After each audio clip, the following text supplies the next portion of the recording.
Parents often ask us about numbers. Quite simply put, they're worried that we don't have enough players. This is very understandable. In Dublin, we're surrounded by clubs who often have hundreds of children at every age group. Obviously, our language ethos means we're pulling from a smaller pool than other clubs, but this, in fact, is our greatest strength.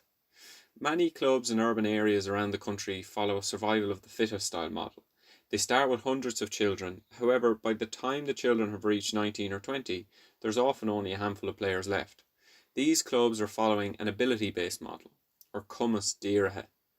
While some clubs believe that by getting the best young players and making them better will lead to success, Gaeil Óga believes that taking children and providing them with a friendly and supportive environment in which to grow will lead to healthy and happy children who develop a lifelong love of sport and all the benefits this brings.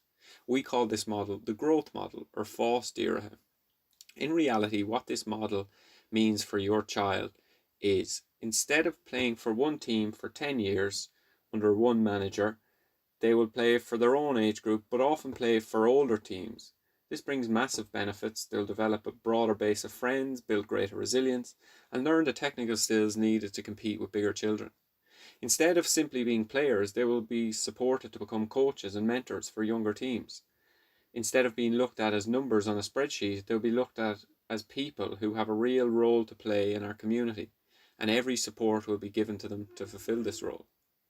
This is a model which is followed by many of Ireland's most successful clubs, such as Slaughtneil and Ballyhale Shamrocks.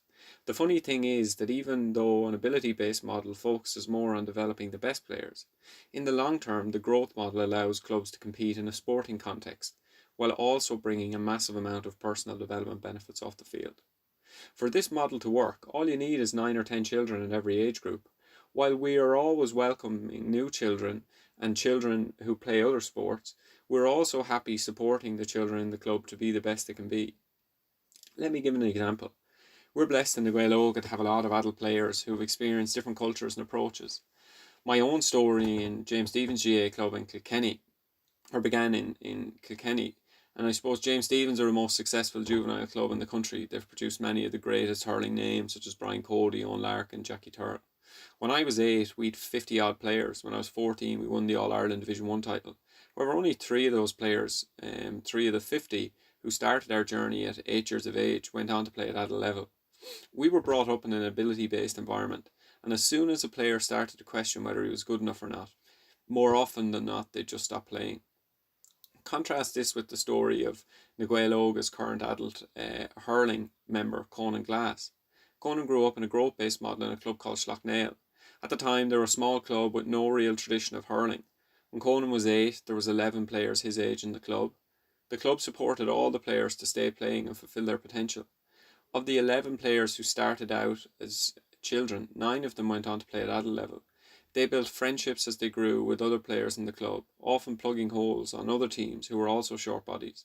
This group of players went on to backbone one of the most successful club teams of all time, winning multiple Ulster titles in hurling and football. It started with a very simple ethos: let's keep them playing. The fact we are small may be a concern to some, but in fact it greatly increases the contact time your child receives with coaches. It makes it much easier for them to create friendships with their teammates and other children in the club. And most importantly, it massively boosts the probability that your child will stay in sport and learn everything that the games have to teach them about life.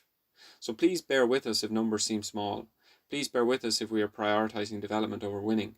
The fruits of our work might be a little slower to blossom, but by the time we are finished, hopefully we will have a generation of well-rounded young people who love sports as a medium of expression and learning.